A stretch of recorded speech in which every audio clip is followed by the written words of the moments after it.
This episode of the Game Biz is brought to you by Netflix. For a free 30-day trial, just head on over to netflix.com/GamebreakerTV. Sign up, make a free account, and you're going to get to try Netflix free, absolutely free for 30 days. Netflix.com/GamebreakerTV.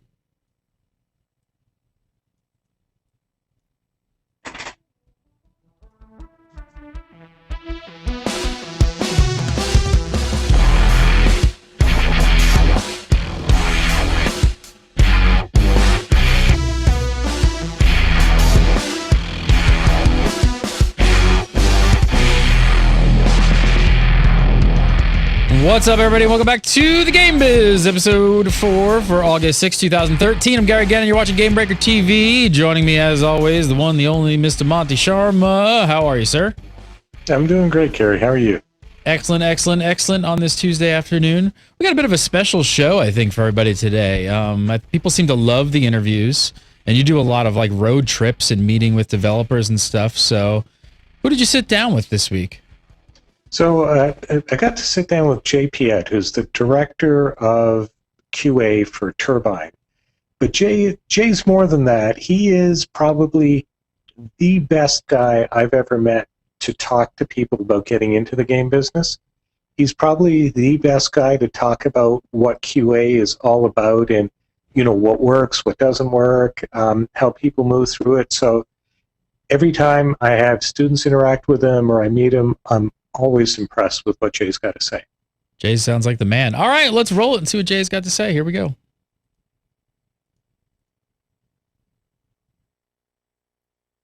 Turbine. Hello. So Jay, why don't you tell us about how you got into QA? How did you get to this illustrious position? Well, I actually was going to school at the University of Rhode Island for broadcast journalism.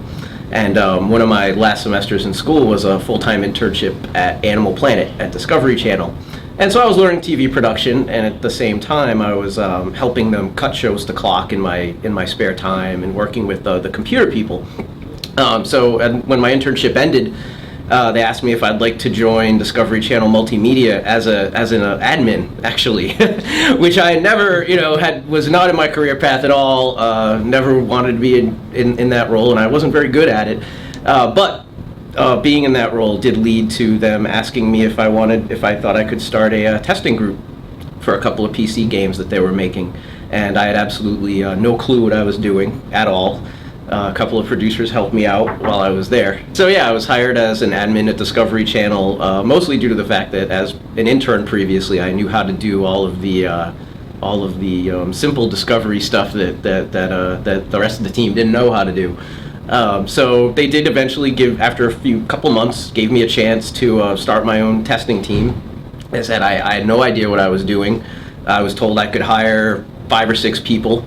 And they told me what my budget was, and I had a producer there of a game called Evolution, and he was the one that really helped me out as far as how do you not just do game testing, but actually do quality assurance and start making sure that everything is hit in an organized way, and then you can accurately communicate that to an outside developer, which is what we worked with.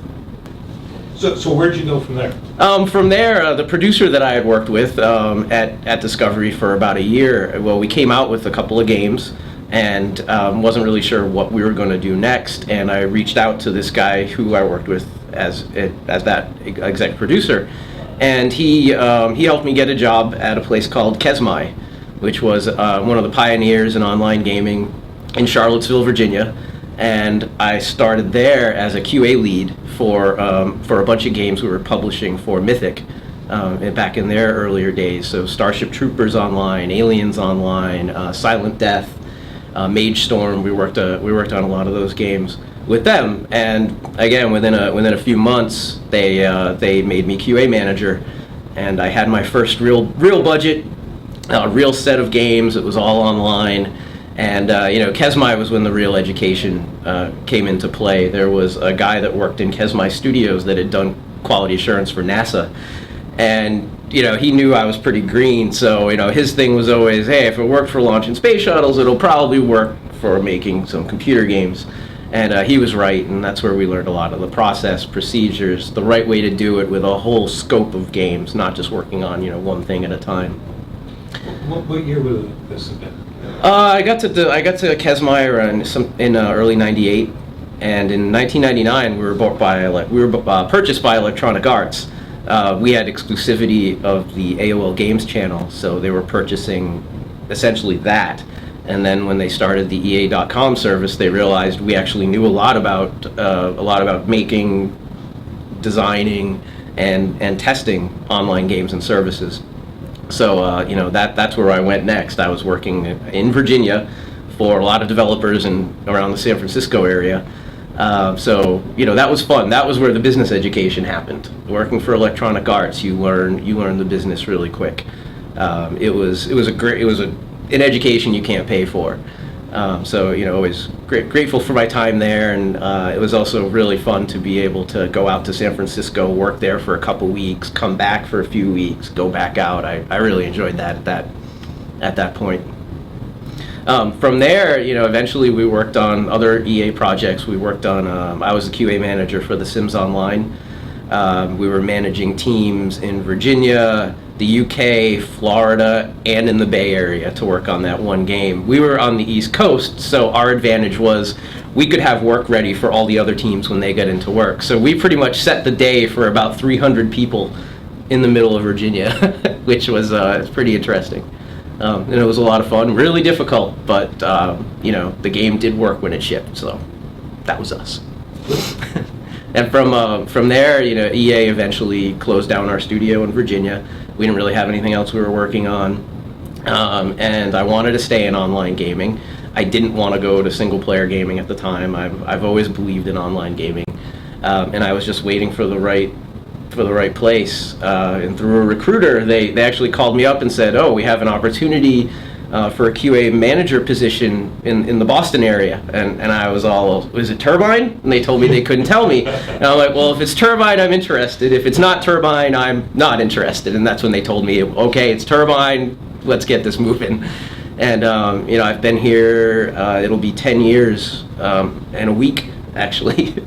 So it's been a long run. It's been a good time. So, you're an old hand at online games. What things do you do in QA? What's your team do? So we have a lot of different types of QA that we do. We have the traditional, I have a team for each game that they're going through test plans each day. They're making sure all the new functionality we're going to put in the next release works, and they're making sure that we didn't break anything that wasn't touched or allegedly wasn't touched along the way. So we do a lot of regression testing as well. Just checking old content, old quests, old systems, and finding that if you touch code over here, it can magically touch code over there, and no one knows why or how, but it's our job to try to find as many of those pieces as we can. The tricky spot is, MMOs and online games in general have so much content. We can't regress the whole game every time. So we have to get really good at pinpointing, okay, a developer did this. What are the halo effects? What else around that could have possibly been picked? And so we have to be very selective about what we do test. Otherwise, we'd have, a warehouse of hundreds and hundreds of people trying to hit every part of the game. We also do qualitative testing. That's the, is it balanced? Is it fun? We're doing a lot of that with the new MOBA Infinite Crisis that we're coming out with this year, where it's a lot of character balance. So we have a team that's what they do all day, is make sure the powers work well, that the matches are fun. We do the same thing for the MMOs. If we do character class revamps, we have a team that makes sure the burglars aren't going to be annoyed, that we're not messing up this class or making this class too powerful or not powerful enough. We also do, there's a lot of roles here for QA engineers, people that either are creating tools. We have a QA tools team that they do, they work on automation tools, they work on just info lookup tools for the QA testers, so that if you want to find out a certain item, where is it in the game? You don't have to go find a developer. You don't have to look for a spec that you hope is up to date. You can actually go into the database info and find out where to go, what to do. We also test a lot of the back-end components, billing, login, the launcher, the store, the catalog, the physics engine. We do bot testing to do load and scale testing here as well. You know, we QA marketing materials. We make sure that, you know, if we come out with a new video for Infinite Crisis and we didn't accidentally give something away that we're not supposed to show yet. So we run the gamut. We do everything in-house, you know, and it's not just game testing. There's a whole lot more around it. So that's really comprehensive. I mean, yeah, how big's your team? I don't think I can even say that. Yeah, okay. But it's tens of people, not yeah, hundreds of people. Right. We don't. Right. You know, part of the challenge of QA on this level, on this level, and with the amount of content we have is, you know, you can't have hundreds and hundreds of QA testers. You know, you got to try to keep it under. We try to keep our team at a pretty steady pace. I don't have the usual peaks and valleys because we're constantly coming out with content. Which is another nice part for QA and the game industry is our games are never done. So you don't have that event where we ship a game and you know, a lot of developers and QA, everyone goes away for a year while the studio figures out what the next game is. Ours is pretty constant, which is nice. So with a team and all of that, not for your games, but let's just say other games, why do bugs get past QA? Well, yeah. What happens? What kinds of things get by? Well, I mean, there's a lot of different reasons why bugs get through. One of the biggest reasons is, you know, is doing work on the code when you're coming right up to the sign-off date. We find a lot of issues in those last couple days. In fact, what we've done is bake in a week where the game is signed off on, and then we have a few more days, you know, just in case, to check some of those last fixes, you know, do some more Halo testing, maybe add some regression testing. That's the reason why some bugs get through is just, you know, we all want to, you know, all developers, all QA, we want to make this stuff as great as possible when it comes out. And the urge is always there to keep tinkering and keep tinkering. And one of the challenges is to know when to stop, know when to start planning your patch, let this version bake, and move on to the next one. Also, it's, you know, QA's, there's an art to it. You know, you can't just find bugs by just running through test plans. You have to know the type of game you're testing. You know, we hire people at Turbine that are either, you know, fans of MOBAs or fans of MMOs. It's very hard to find the type of bugs an MMO player or a first-person shooter player or an RPG player. Unless you're one of those people, it's very hard to put yourself in the mindset of that player. I think that's part of the problem too, is a lot of QA groups, you know, either may use different outsourcing groups for each game and that aren't really as specialized. They may not be in an area where they can hire, you know, we're lucky. Being in Boston, there are tons of people to hire for any genre I need. You know, and I know some areas don't have that. But it is, you know, bugs slip through our content as well. There are edge cases that happen in all types of games where you just didn't think that a group was going to get 6 burglars together, go in, you know, try to make a door close by putting one behind it and one in front of it, and then you find out when this one spell hits this one mob, something bad happens. You know, it's you can't hit everything. In a more linear single-person game, you know, I find it a little less forgiving because, you know, I'm thinking, well, you had 20 hours to test. We had tens of thousands of hours to test. So there's a little bit of that. But yeah, a lot of it too. People get schedule crunched. You know, sometimes QA will say we're not ready to ship this at places, and the thing still ships. You know, we have it really good here. We can, you know, we have stopped releases that shouldn't have gone out, and we do have more of a say here at Turbine. But I do know some places, you know, they just will decide the game's shipping on this day. That's it. Whatever we have then is what we're going with. But as I said, QA is difficult. Just I think a lot of people could do QA all right, but it takes something special and someone hardcore to do it really, really well, and to be able to find those bugs that take 6 hours to find, but you've just saved, you know, thousands of people from crashing when they do a certain thing. That's when it's really cool. What do you wish the players would understand, either about the business of games or QA? Well, I think there are a few things we wish players knew more about, or believed us a little more of. One myth is that when we let players submit bugs. When you have an issue in one of our games, you can enter all your info, what happened, and I often get asked if we actually read those, and some players think, oh, you ignore player bugs. I assure you, if you're watching this and you've submitted a player bug, someone has looked at it.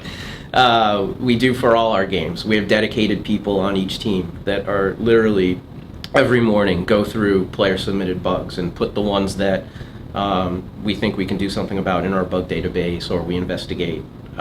We investigate whether we can reproduce it. Other stuff is, I wish it would be nice for players to know how much this stuff costs to build, how difficult it is, how many people it takes. You'd have no idea, especially in MMO. I tell people how many, one dungeon, there's never one person who made one piece of content. If you're out in some quests out on our mainland in like Lord of the Rings if you're in one of our quests in Lord of the Rings Online and you're out on the landscape, well, there was a world builder that had to build the landscape you're on from scratch. There had to be a quest designer who built the quest. There had to be someone, maybe an engineer or a designer / engineer that had to make sure some new technology to support your quest is now implemented. So for one piece of content, that's 3, 4, and then there's the artists that had to create all of the art that went into that new content. We do things like festivals. We have to create new horses, new horse skins, new things to give away to players. You've got QA people who are dedicated to that piece of content and testing it all along. You've got the qualitative testers who are then, when it works, going to see if it's as fun as we think if it is, and if it's good for all of the different classes and combinations you could be. And then someone from marketing has to send out an email to let players know this is happening. There's so many people involved. And we would love to fix all the bugs as far as that goes. We often will get, players will find bugs, fair enough, and they will post about them on our forums and often ask, well, Turbine QA, how could you have not caught this? And what I really wish I could tell them is how many bugs we do catch per release. It would shock people, and I'm not going to say the number, but my team plows through a lot of bugs. In fact, our bug tracking system, we're always in pretty good communication with the people who own that software and run it, because they tell us we're the biggest bug database they have ever had to deal with. We keep everything throughout the years, so the sheer number of bugs we do catch, I think people would be astounded by and maybe even say thanks. Maybe. Hopefully. Maybe. I'll give you, I once wrote 2 lines of code and had 4 errors in it. Yep. Oh yeah, it's difficult. I mean, you can make code. We have some of the most brilliant designers and engineers in the industry. Not even just online, but in the game industry. And people still make mistakes, right? I mean, you can't just, you should look at your own code, you should test your own designs, but you need to have someone independent pull it all together and tell you how it went. Okay. So when you're playing games for fun, do you play games for fun? I've played games for fun my whole life. Nice. Yes, I still do. What annoys you when you're playing a game and you say, how the hell did they let that through? I'm pretty forgiving with MMOs. I do play a lot of MMOs. I try out basically every single one that comes out. I'm pretty forgiving there. In fact, I will often get my own game messed up in MMOs because I'll start looking for bugs, and I'll see places where I'll be like, oh, I bet I can get stuck there. And you'll get there, you're like, yep, I got stuck. Oh, now I'm stuck. So I think a lot of us do that. It's very hard to play games. Actually, that's one of my litmus tests of how much do I like this game.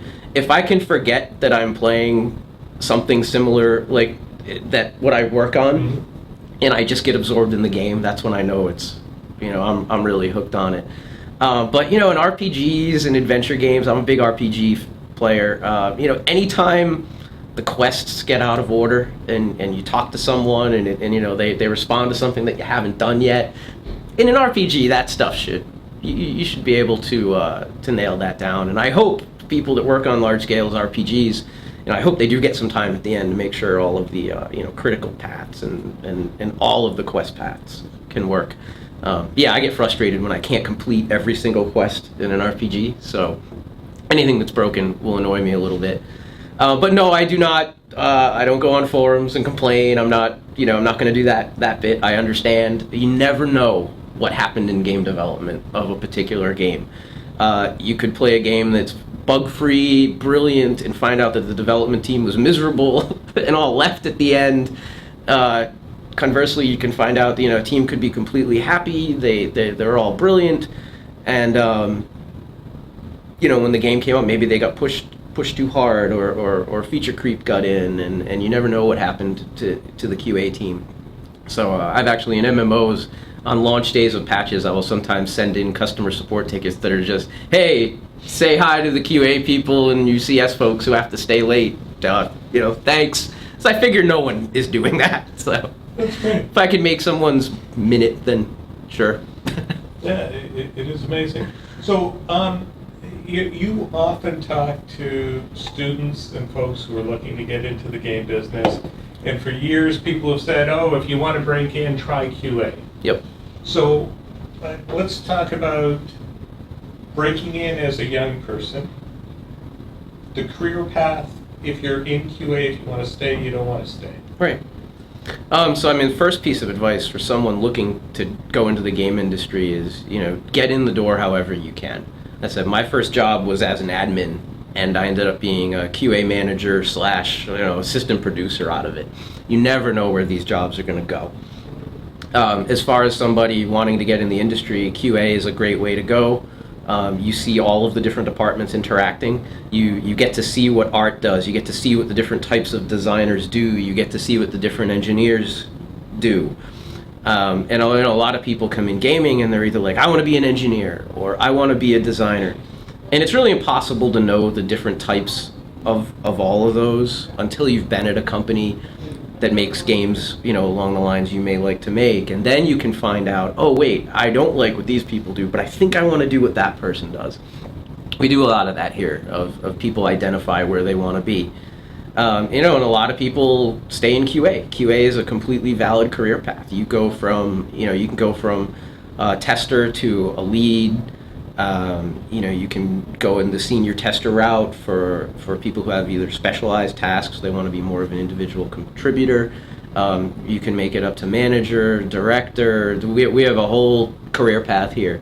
I have people on my team that have been here with me for almost the whole 10 years. Yeah.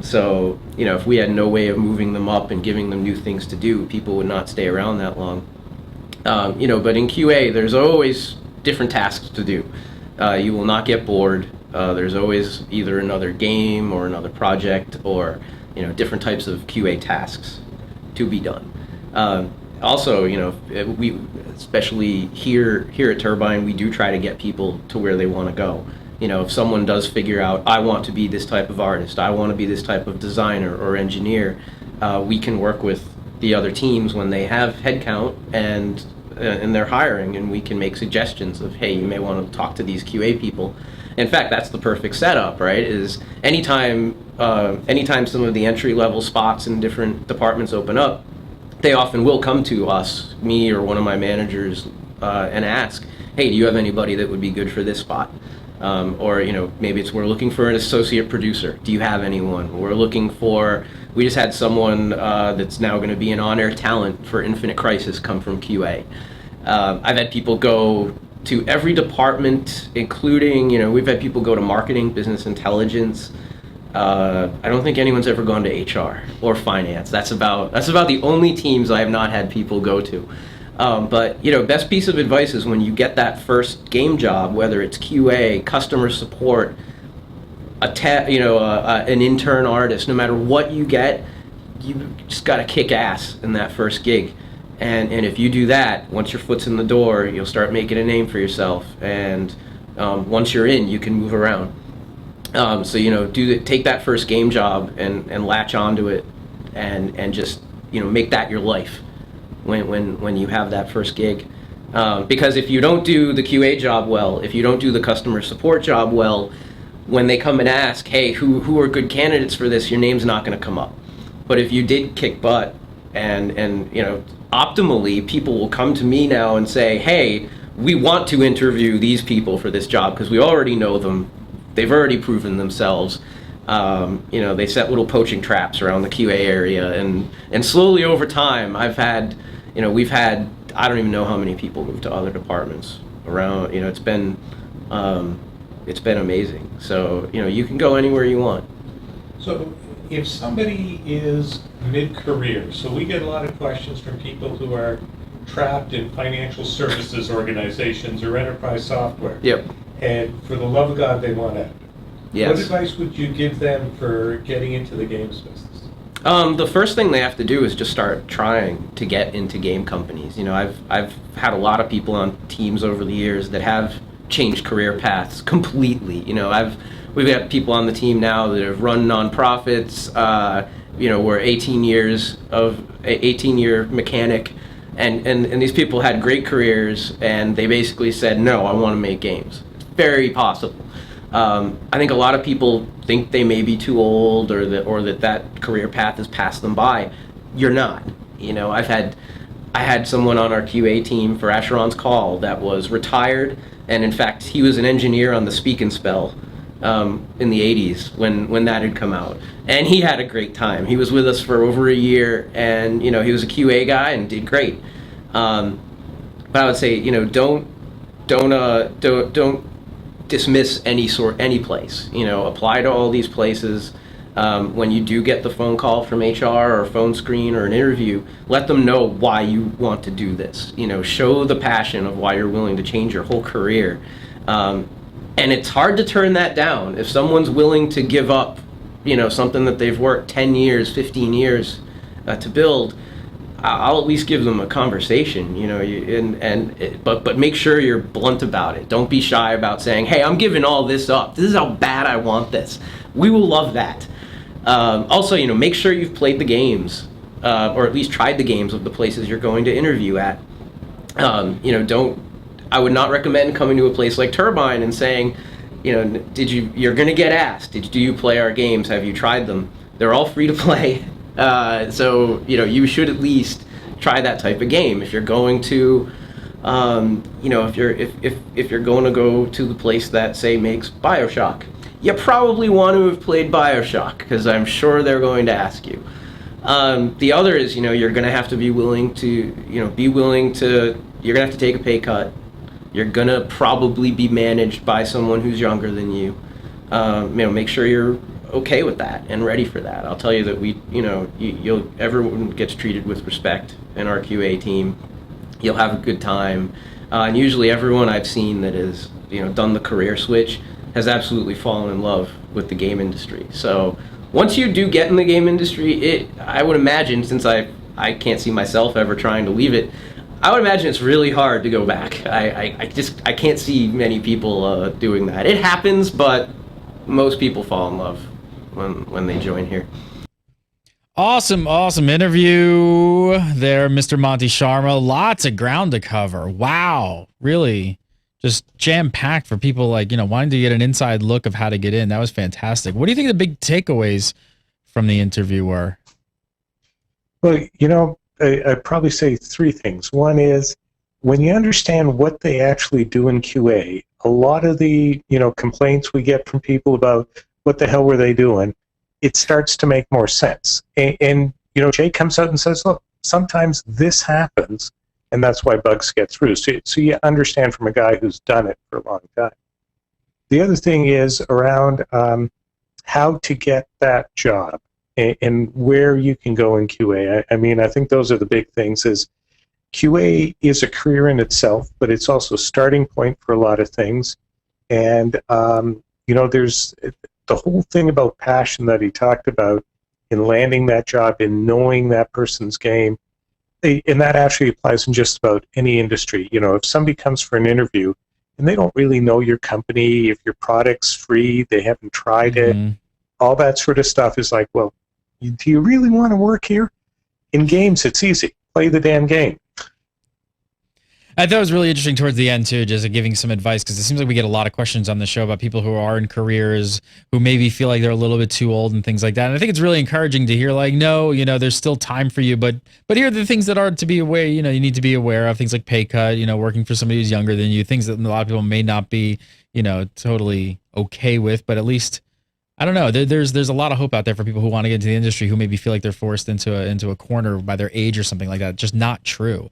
And again, coming at it from the media side on my end, it's just like all I can sort of say on this. You know, he talked about earlier on that, yeah, and towards the end as well, about how everyone he knows that has come to the game industry has absolutely loved it. And he came from television, I came from television, and on both sides, I feel the same way. It's like it's such an awesome group of people. Like the industry itself, developers, media, like all the different components of the game industry is just such an awesome group of people. And so for you guys out there, there's so much hope. You can do it. You can do it. Great interview. Great interview. I'm looking forward to these. These are great. All right. Well, we'll have more coming along. We'll have more coming along. Mr. Monty Sharma, you can follow him on Twitter at Monster, MONTSTER27. And if you guys have a question for Monty, because of course normally this show is a lot of Q&A where you guys send in questions and Monty answers them, you can send him an email at monty@gamebreaker.tv. So monty@gamebreaker.tv. And we love video questions. So if you guys want to record yourself up on YouTube, just shoot us the link at that email address and we'll post it on the show. You can follow me on Twitter at Gary Gannon and follow Gamebreaker TV at Gamebreaker TV. And we do the show live every single Tuesday at 3 PST. We'll see you next week. Thanks so much for watching. We'll see you next week for some more Game Biz. Thanks, Monty. Thank you. See you, Gary.